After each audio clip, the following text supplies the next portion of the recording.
Dr. Yoon Tae-ho was drinking his morning coffee when the alarm started screaming. The research station New Busan had been quiet for months, floating peacefully in the outer rim of human space where scientists studied the mysteries of deep space. Tae-ho ran to the observation deck and saw something that made his hands shake. Massive ships hung in the darkness, their hulls glowing with soft blue light. They were beautiful and terrifying at the same time. The ships were unlike anything humans had ever built. They moved without making any sound, gliding through space like fish swimming in water. Their design was smooth and curved, with no sharp edges or weapons visible on the outside. But their size made Tae-ho feel very small. Each ship was larger than the biggest human city, and there were dozens of them. Captain Lee So-ra was the first to receive the alien message. She commanded the exploration ship Dokdo, which had been patrolling the area when the alien fleet arrived. The message came through on all frequencies at once, spoken in perfect human language by a voice that sounded like wind chimes. Greetings to the species known as humans. We are representatives of the Galactic Council. We come in peace to welcome you into our community of civilized worlds. Please prepare your leaders for formal contact. So-ra immediately sent word to Earth. Within hours, every human government was in emergency session. President Yoon Da-yoon ordered the Earth Defense Fleet to full alert, but she also sent diplomats to meet with the aliens. Admiral Park Jin-woo commanded the human fleet that approached the alien ships 3 days later. The first alien to step aboard a human vessel was called Ambassador Keth. He belonged to a species called the Velthari, and he looked almost human, except for his pale blue skin and eyes that changed color when he spoke. He was tall and thin, with movements that seemed too smooth and perfect. When he smiled, his teeth were white as snow. Your species has reached the stars, Keth said to Admiral Park. This is a great achievement. The Galactic Council has been watching your progress for many years. We are pleased to offer you membership in our community. Park studied the alien carefully. Something about Keth's smile did not reach his eyes. What does membership require? Park asked. Keth handed him a device that projected words in the air. The Peaceful Integration Accords, he explained. Every species must sign these agreements. Before joining the Council, they ensure peace and stability throughout the galaxy. Another alien appeared beside Keth. This one was completely different, made of what looked like living crystal that sparkled with inner light. Her voice sounded like music when she spoke. I am Mira of the Zephyrian people. We have been council members for over 2,000 years. The Accords protect all species from the dangers of uncontrolled aggression. Park read through the projected document with growing concern. The Accords required new species to undergo a temperament adjustment period that could last several decades. During this time, the species would need to reduce their military capabilities and submit to council oversight of their technology and expansion. You want us to disarm? Park said bluntly. Keth's smile never changed. We prefer to think of it as evolution beyond primitive aggression. Your species shows concerning levels of violence in your historical records. Wars, conflicts, weapons of mass destruction. These are the signs of a species not yet ready for true civilization. Mira's crystal body pulsed with soft light. Do not think of this as punishment. We are offering you guidance to transcend your violent nature. Every species in the Council has undergone this process. Look at us now. We live in perfect harmony across thousands of worlds. Park felt a chill run down his spine. And what happens if we refuse?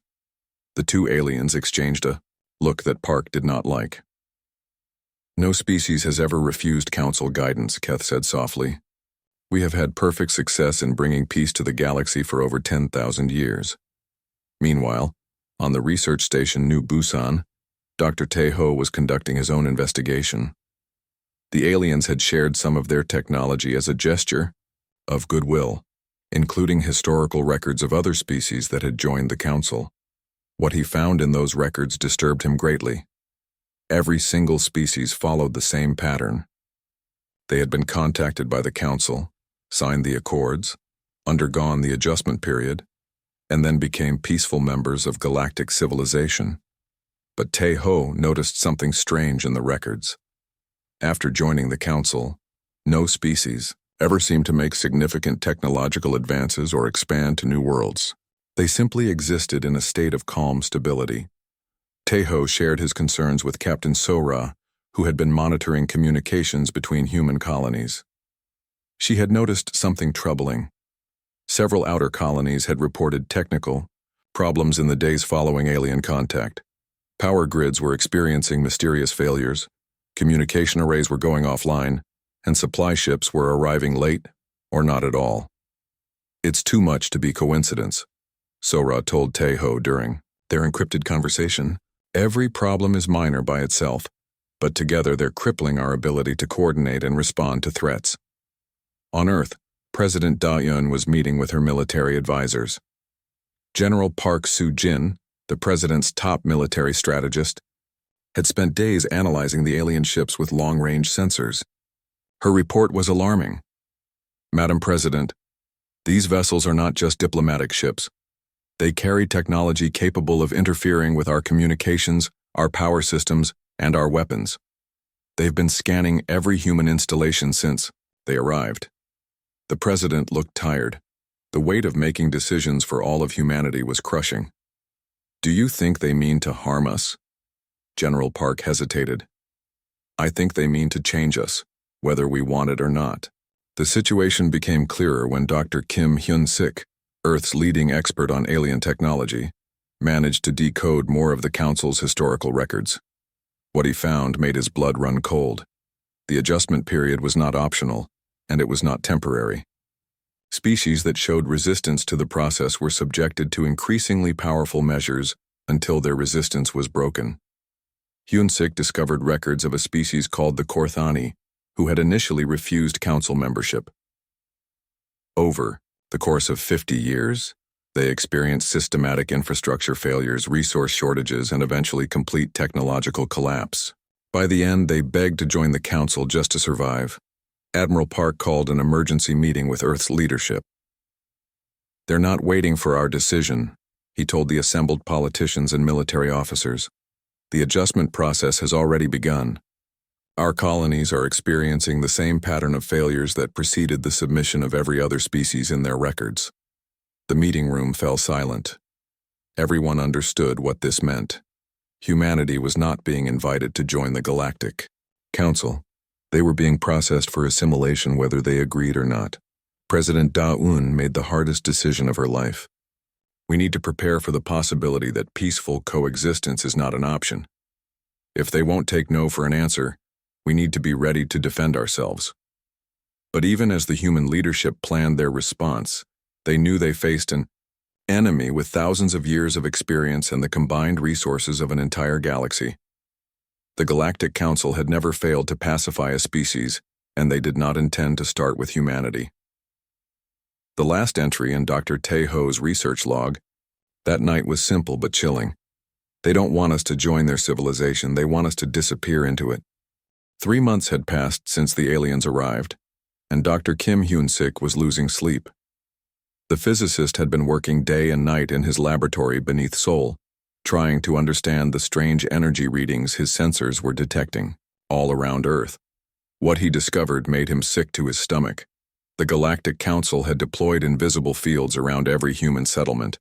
These fields were not just blocking human technology, they were doing something much worse.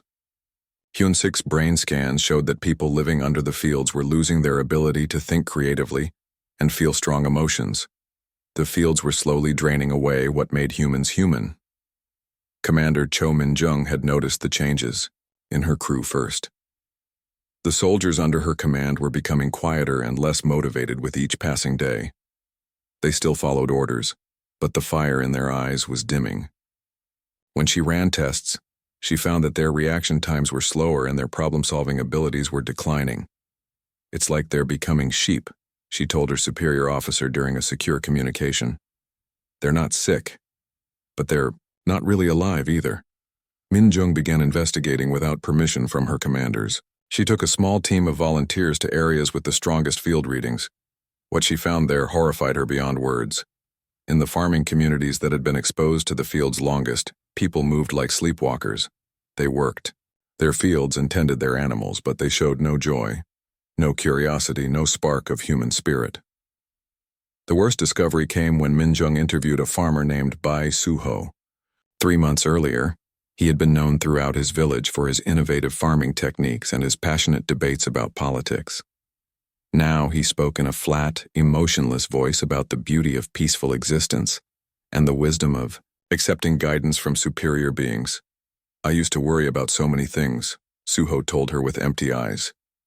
Now I understand that worry is unnecessary. The council knows what is best for us. Fighting and struggling only bring suffering. Minjung realized with growing horror that Suho was not speaking his own thoughts. The words sounded like something the aliens would say. The field was not just suppressing human emotions, it was replacing human thoughts with alien ones. She rushed her findings to Dr. Hyun-sik, who confirmed her worst fears. The dampening fields worked by altering the chemical balance in human brains. They reduced the production of neurotransmitters that drove ambition, creativity, and what humans called the fighting spirit. But more disturbing was what the fields added: artificial chemical signals that made humans crave peace and submission. Every species in the council has been subjected to this, Hyun-sik explained to the emergency meeting of human leaders. What they call civilization is actually chemical slavery. They've turned the entire galaxy into a farm where they harvest docile, obedient populations. President Daeun looked pale as she studied the evidence. How long before it affects all of us? Based on the progression we're seeing, Hyun-sik replied, most of humanity will be completely pacified within 2 years. Some individuals with strong natural resistance might last longer, but eventually everyone will succumb. The president turned to General Park Soo-jin. Can we shut down these fields? We've tried. The general answered grimly. They're generated from the alien ships, and our weapons can't penetrate their shields. Every time we approach their vessels, our own equipment starts malfunctioning. It was then that the council's true message arrived. A massive holographic projection appeared in the sky above every human city simultaneously. The image showed an ancient being that seemed to be made of pure energy contained within a mechanical shell. When it spoke, its voice echoed inside every human mind. I am Nexus Prime, High Arbiter of the Galactic Council. For 10,000 years, I have guided species away from the path of destruction and toward the light of true civilization. Humanity, your adjustment period is proceeding successfully. Soon you will join your galactic brothers and sisters in eternal peace. The projection showed images of other species throughout the galaxy.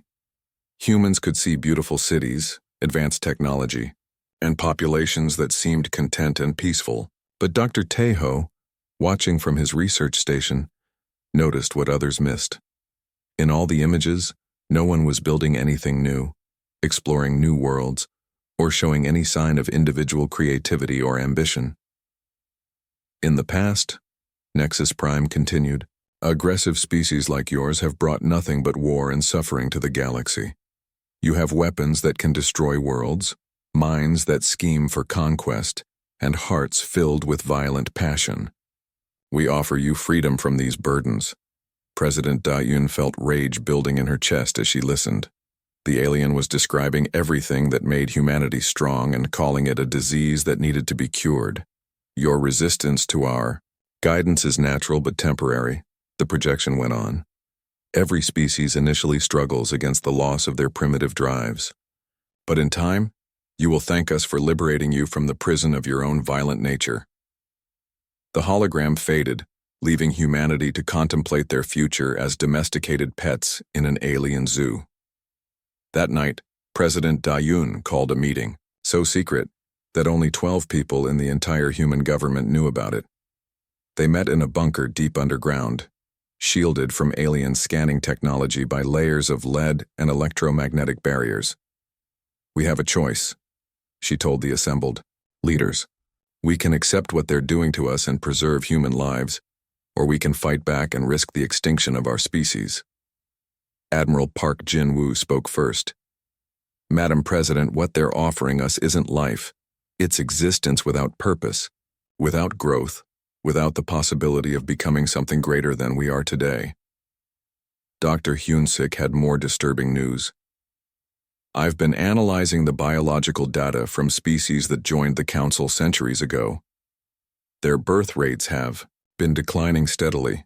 They're not just pacified, they're slowly dying out. The Council's version of peace is actually a form of gentle extinction. General Park added her analysis. The Council has done this thousands of times. They have protocols for every form of resistance. If we fight them conventionally, we'll lose. But they're not expecting us to fight unconventionally. What do you mean? The president asked.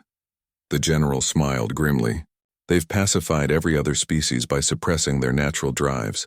But they don't understand that humans get more dangerous when we're angry, not less. Their dampening fields are making humans furious, and fury makes us creative in ways they can't predict. Captain Sora, who had been studying alien technology samples, made a crucial observation. Their equipment is incredibly advanced, but it's also incredibly old. These are designs that haven't been improved in millennia. A civilization that drugs its population into compliance can't innovate anymore. Dr. Tejo connected the final piece of the puzzle. They see our aggression and our refusal to submit as proof that we're dangerous. But those same qualities are exactly what we need to break free from their control. President Da-Yun looked around the room at the faces of humanity's leaders. Each one showed the same expression, determination mixed with desperate hope. What are you asking me to authorize? Admiral Park answered for all of them. We're asking you to bet everything on the possibility that human stubbornness is stronger than alien mind control. The president thought about the farmer with empty eyes, about children growing up without dreams, about a future where humanity existed but never truly lived. If we're going to fight, we need to do it before more of our people lose the will to resist. There's something else, Dr. Hunsik added quietly. The dampening fields don't just suppress human aggression. They're also interfering with human reproduction. If we don't act soon, there may not be enough humans left who remember what it feels like to be truly alive. The meeting ended with a decision that would determine humanity's fate. They would pretend to submit while secretly preparing for war.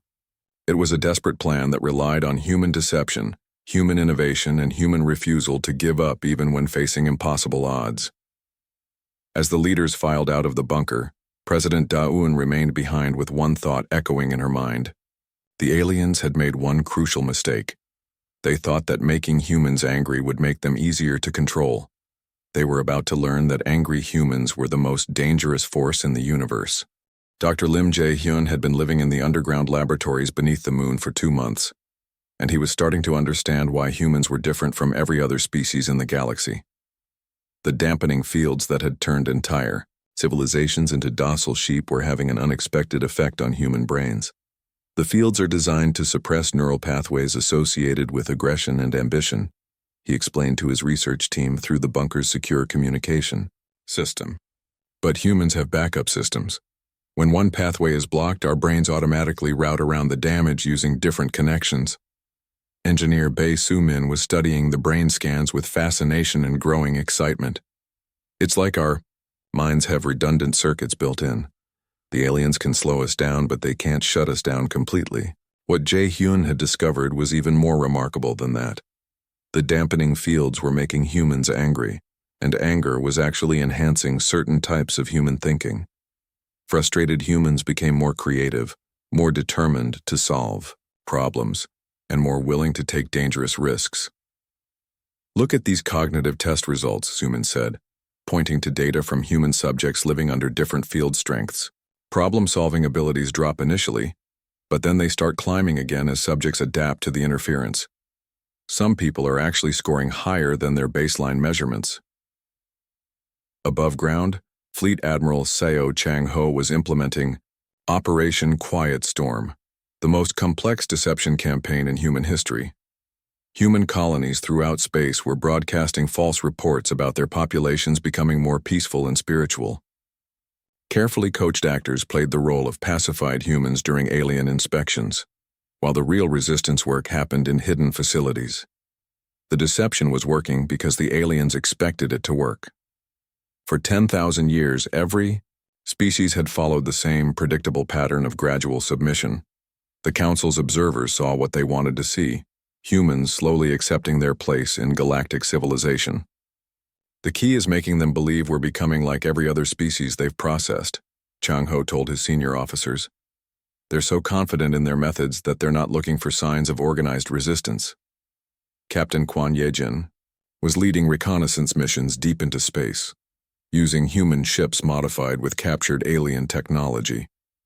Her job was to gather intelligence on Council operations and identify weaknesses in their defenses. What she found was both encouraging and terrifying. Their technology is incredibly advanced, she reported during one of her encrypted transmissions back to Earth. But it's also incredibly standardized. Every Council ship uses the same basic designs, the same defensive systems, the same tactical approaches. They've been doing things the same way for so long that they've forgotten how to adapt to new situations. The most important discovery came when Yejin managed to intercept communications between different Council species. The conversations revealed that many alien civilizations were starting to experience problems that their leaders could not explain. Birth rates were declining, technological innovation had stopped, and some species were showing signs of genetic degradation. They're dying, she told the Emergency Council meeting. The dampening fields that keep them peaceful are also slowly killing them. The Council leadership knows this, but they believe it's better for species to exist in peaceful decline than to risk the chaos of natural development. Dr. Hyun-sik had been analyzing captured alien technology and making disturbing discoveries. Their equipment hasn't been substantially improved in over 3,000 years. They have the accumulated knowledge of thousands of species, but they've lost the ability to build on that knowledge because they've suppressed the mental processes that drive innovation. This gave the human resistance a crucial advantage. While alien technology was more advanced, it was also predictable and unchanging. Human engineers like Bae Soo-min were already finding ways to counter alien systems by doing things the aliens had never encountered before. They expect us to respond to their tactics the same way every other species has responded, Soo-min explained while showing off her latest creation, a weapon that used principles the aliens had never seen because no pacified species would ever think to combine technologies in such an aggressive way. But we're not thinking like any species they've ever dealt with. The resistance was growing stronger, but so was the pressure from the Council. Ambassador Keth had been making increasingly frequent visits to human leaders, expressing concern about the slow pace of human adjustment to their guidance. Your species shows troubling signs of persistent individualism, he told President Da-yoon during one diplomatic meeting. Perhaps stronger measures are needed to help you overcome your primitive impulses. President Da-yoon had become expert at playing the role of a leader gradually accepting defeat. We are trying to change, Ambassador, but old habits are difficult to break. Perhaps if you could be patient with us a little longer. But behind her submissive words, Da-eun was coordinating humanity's most desperate gambit. Secret facilities across human space were working around the clock to develop weapons and tactics that could challenge the Council's supremacy. The work was dangerous because any sign of organized military research would bring immediate and overwhelming retaliation. The breakthrough came when Dr. Tae-hyun's team discovered that the dampening fields had an unexpected vulnerability. Because they worked by interfering with brain chemistry, they could be temporarily overcome by introducing certain compounds into human bloodstreams. More importantly, humans who had been exposed to the fields and then freed from their influence showed enhanced cognitive abilities. It's like the brain develops workarounds that make it stronger, Tae-hyun explained excitedly. Humans who recover from field exposure are smarter, more creative, and more determined than they were before the exposure began. This discovery led to the development of liberation protocols, methods for quickly freeing human minds from alien influence. But it also revealed something even more important. If the process worked on humans, it might work on other species as well. Captain Sora had been conducting secret experiments with volunteers from her crew, testing their ability to resist and recover from alien mental influence. The results were remarkable.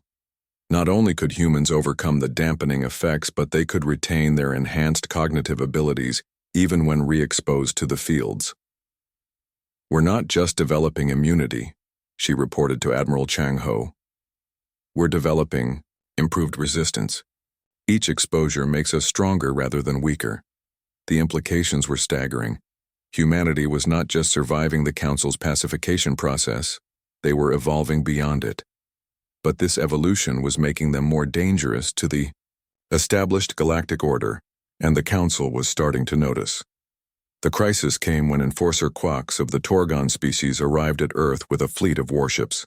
Unlike the diplomatic vessels that had first contacted humanity, these ships were clearly designed for combat.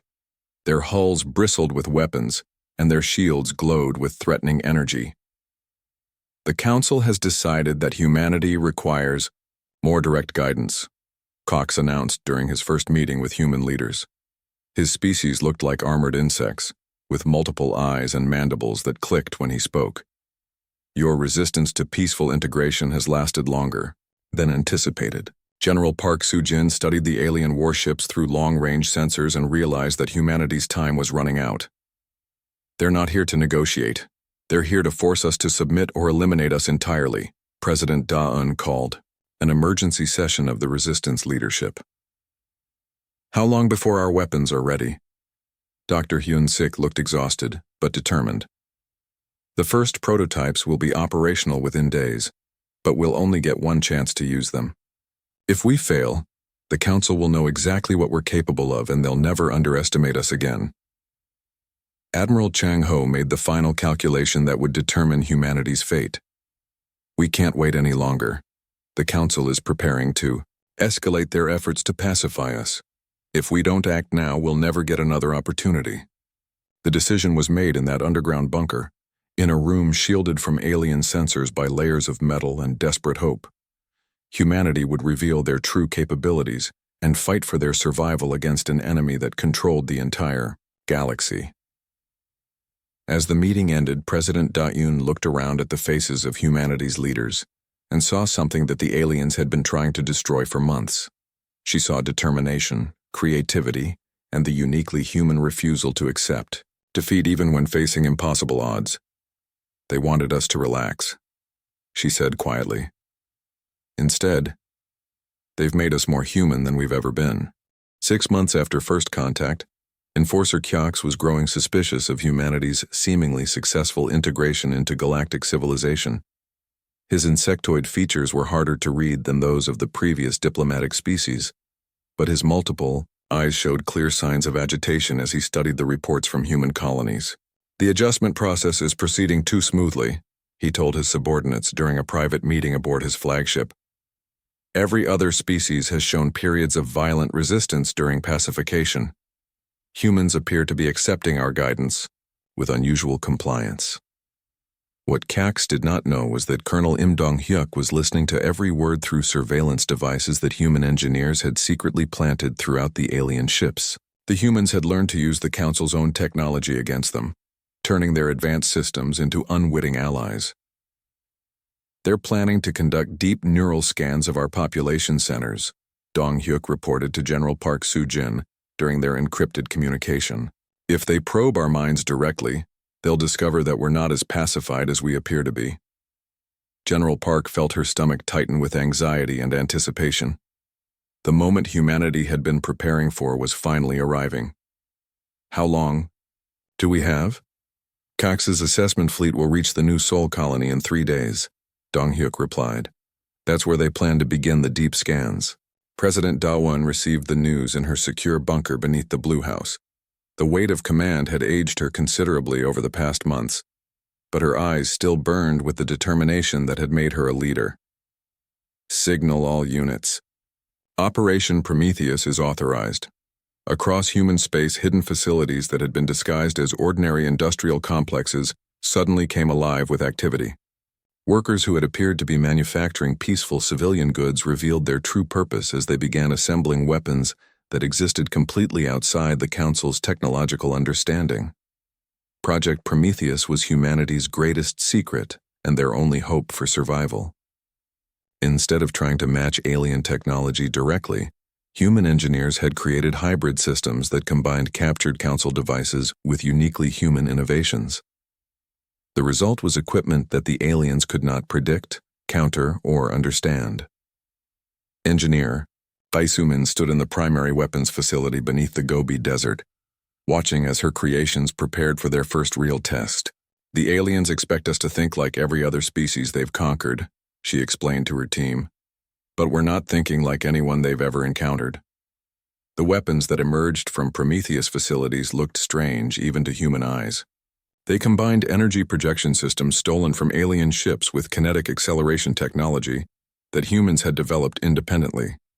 More importantly, they incorporated the kind of tactical thinking that only came from a species that refused to accept defeat. At the New Sol colony, Colonel Dong-hyuk watched through his binoculars as Cox's assessment fleet approached. The alien ships moved with the same graceful confidence they had shown for thousands of years, expecting to encounter another population of drugged and docile beings who would submit to examination without resistance. "All units report ready," came the voice of his communications officer. "Weapons charged and targeting solutions locked." Dong-hyuk thought about his family, about the children growing up on human colonies throughout space, about everything that made life worth living. The aliens wanted to take all of that away and replace it with peaceful emptiness. Fire. The first engagement between humanity and the Galactic Council lasted exactly 17 minutes. When it ended, every alien ship in Cox's assessment fleet had been destroyed, and not a single human had been killed or seriously wounded. The aliens had expected to face frightened colonists armed with primitive weapons. Instead, they encountered focused, angry humans wielding technology that could punch through council shields like they were made of paper. The alien ships, designed for intimidation rather than actual combat, proved helpless against weapons they had never seen before. Cox himself survived only because his flagship was built more heavily than the other vessels in his fleet. As his ship burned around him, he sent a desperate message to the council leadership. "Humans are not pacified. Repeat, humans are not pacified. They have developed unknown weapons technology, requesting immediate reinforcement." The message spread across the galaxy faster than light, carried by the council's own communication networks. For the first time in 10,000 years, a species had not only resisted pacification but had actually fought back successfully against council forces. On worlds throughout the galaxy, alien populations who had lived in chemically induced tranquility for millennia suddenly heard news that shattered their artificial peace. Some species, still possessing fragments of their original natures buried beneath layers of mental conditioning, felt strange stirrings of emotions they had forgotten they could feel. President Da-un addressed humanity from the same bunker where the resistance had first been planned. Her words were broadcast to every human settlement and transmitted toward Earth on all frequencies. Today, humanity has proven that we will not go quietly into the peaceful darkness that the Council offers. We choose to remain human, with all the chaos and danger that entails. But the victory at New Sol was only the beginning. Within hours of Cox's defeat, the Council began mobilizing response fleets from across the galaxy. Nexus Prime himself took direct control of the situation, declaring humanity a galactic contagion that threatened the stability of civilized space. Dr. Hyun-sik intercepted the Council's emergency communications and brought disturbing news to the human leadership. They're not just planning to punish us for resistance. They're planning to implement what they call the final solution: complete sterilization of all human-occupied worlds. Admiral Park Jin-woo studied the intelligence reports with growing concern. "How long do we have?" "The Stellar Purification Fleet is already being assembled," Hyun-sik replied. "It consists of over 200 warships equipped with weapons designed to destroy entire solar systems. They'll reach human space within 2 weeks." General Park looked at the tactical displays showing the size and power of the approaching enemy force. By any reasonable calculation, humanity was facing impossible odds. "We destroyed one small assessment fleet. Now we're going to face the combined military might of an entire galaxy." But Captain Kwon Ye-jin brought unexpected news from her reconnaissance missions. "The Council's response is revealing weaknesses we didn't know existed. They're having to pull ships from garrison duties throughout their territory, and some species are showing signs of unrest when their protective fleets are withdrawn. More importantly, humanity's message of resistance was spreading faster than the Council could contain it. Species that had been pacified for centuries were beginning to remember what they had lost. On some worlds, alien populations were starting to question why they needed Council protection and guidance. The dampening fields work by suppressing natural drives, explained Dr. Tejo during his analysis of alien psychology. But our resistance is proving to other species that those drives can be recovered. We're not just fighting for human freedom, we're accidentally starting a galactic revolution. This realization led to humanity's most audacious strategy yet. Instead of simply defending themselves against the approaching fleet, they would use their remaining time to spread liberation technology to other species throughout the galaxy. Captain Zora volunteered to lead the most dangerous mission in human history. She would take a small fleet of human ships equipped with cognitive liberation devices and attempt to free alien populations from their mental conditioning before the stellar purification fleet could destroy humanity. It's a desperate plan, she admitted during the mission briefing. But if we're going to die fighting, we might as well die fighting for something bigger than just our own survival. President Da-Yun made the final authorization with full knowledge of what it meant. If humanity is going to be destroyed for refusing to submit to alien control, let's make sure our destruction means something. Let's give the galaxy back its freedom to choose its own path. As human ships launched toward alien worlds carrying liberation technology, and as the Council's stellar purification fleet approached human space with enough firepower to sterilize entire solar systems, the galaxy prepared for a conflict unlike anything it had seen in 10 millennia. The aliens had asked humanity to relax and accept peaceful submission. Instead, humanity had chosen to wake up the entire galaxy and remind it what it meant to be truly alive. The final battle would determine whether freedom or forced peace would prevail among the stars. In his final log entry before departing on the liberation mission, Dr. Tejo wrote, "The Council believes that peace achieved through suppression of natural drives is superior to the chaos of free will. Today, humanity will test whether they are correct." The stellar purification fleet approached human space like a moving constellation of death. 200 warships, each one capable of destroying an entire planet, converged on Earth with the combined fury of a galaxy that had been peaceful for 10,000 years. But Dr. Yun Tejo was no longer watching the approaching fleet with fear. His latest discovery had changed everything. The dampening field technology isn't just suppressing alien species, he announced to the Emergency Council meeting. It's slowly killing them. The chemical alterations to their brain function are causing cascading biological failures across entire populations. President Da-Yun studied the data with growing amazement and horror. You're saying the Council's peaceful civilization is actually a galaxy-wide extinction event? Exactly, Tejo replied. Species that have been under dampening field influence for more than 1,000 years are showing severe genetic degradation. Birth rates are declining, immune systems are failing, and cognitive abilities are deteriorating beyond repair. The Council hasn't created a peaceful galaxy. They've created a dying one. This revelation gave humanity the weapon they needed most, the truth.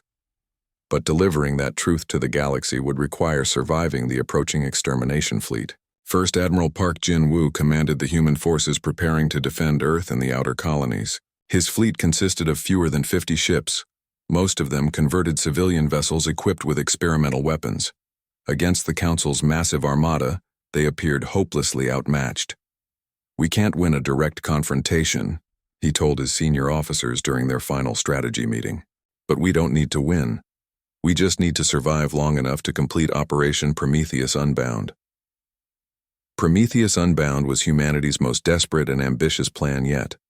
Using captured Council navigation data, human strike teams would simultaneously attack dampening field generators on dozens of core Council worlds.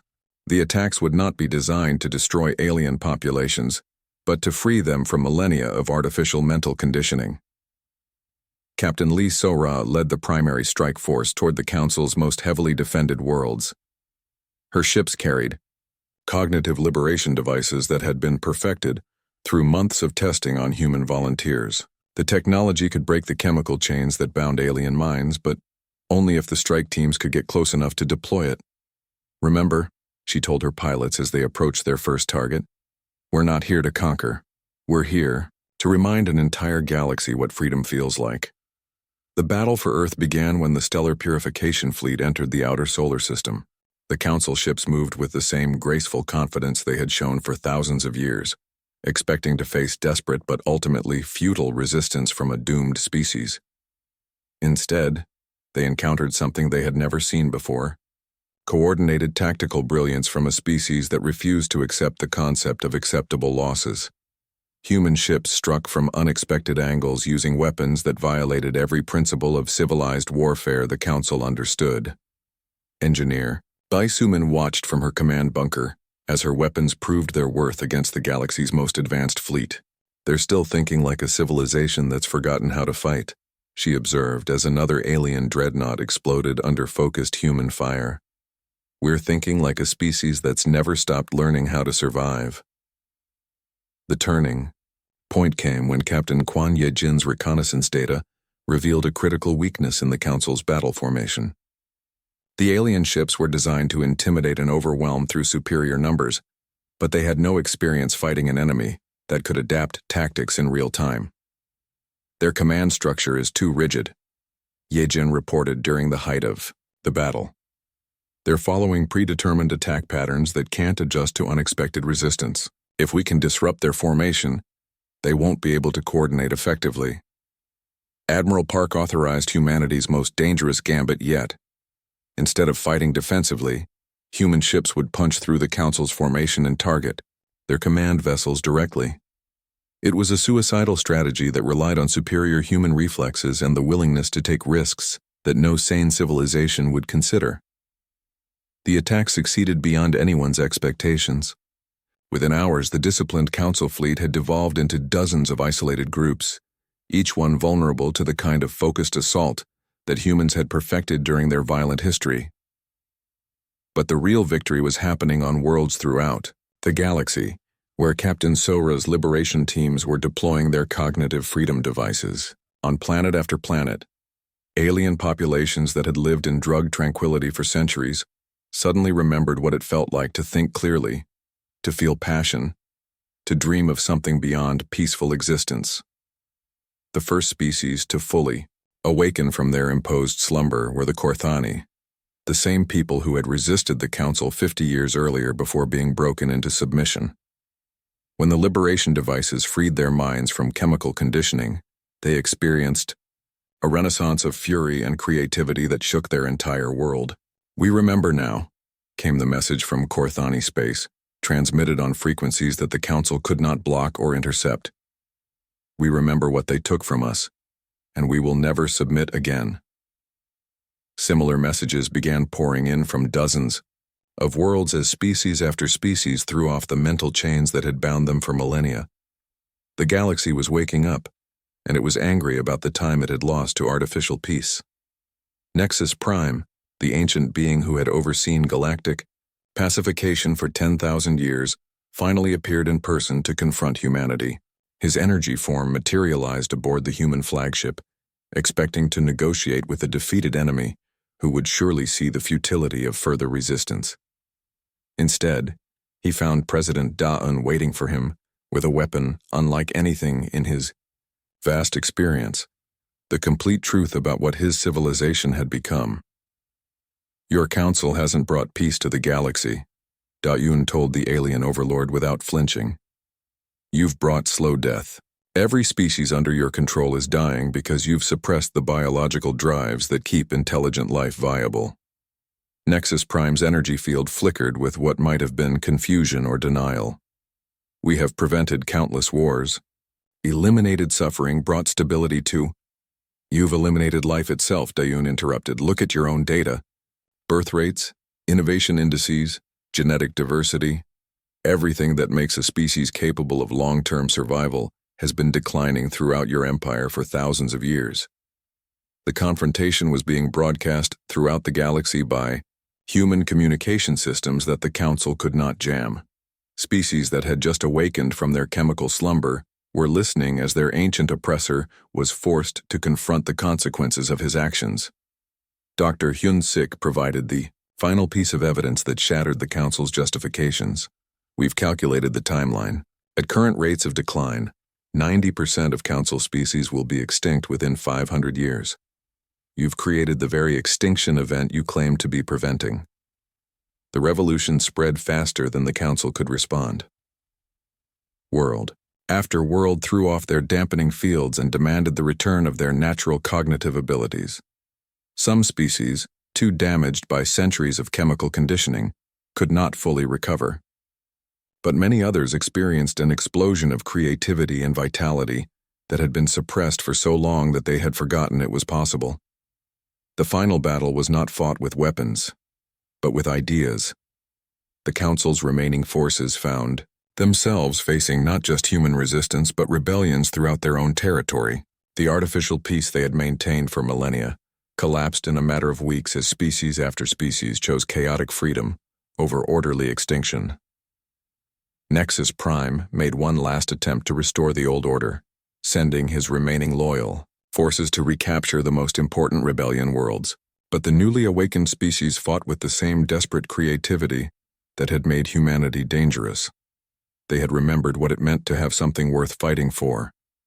The war ended not with humanity's victory over the Council, but with the Council's dissolution as member species chose to govern themselves rather than submit to benevolent tyranny. Some worlds chose to maintain peaceful societies, but they did so through their own decisions, rather than chemical coercion. A new organization emerged from the chaos, the Galactic Federation, a voluntary association of species working together, while maintaining their individual natures and the right to develop according to their own paths. Humanity took its place not as conquerors, but as the species that had reminded the galaxy what freedom actually meant. President Da-Un's final message to the galaxy was simple but profound. True peace cannot be imposed from outside. It must grow from within, from the free choice of thinking beings who decide for themselves what kind of life is worth living. 50 years later, the galaxy thrived with unprecedented diversity and innovation. The question was no longer whether dangerous species should be forcibly pacified, but whether any species had the right to make that choice for another. Humanity had not just won their freedom, they had given the entire galaxy the chance to discover what they could become when allowed to grow without.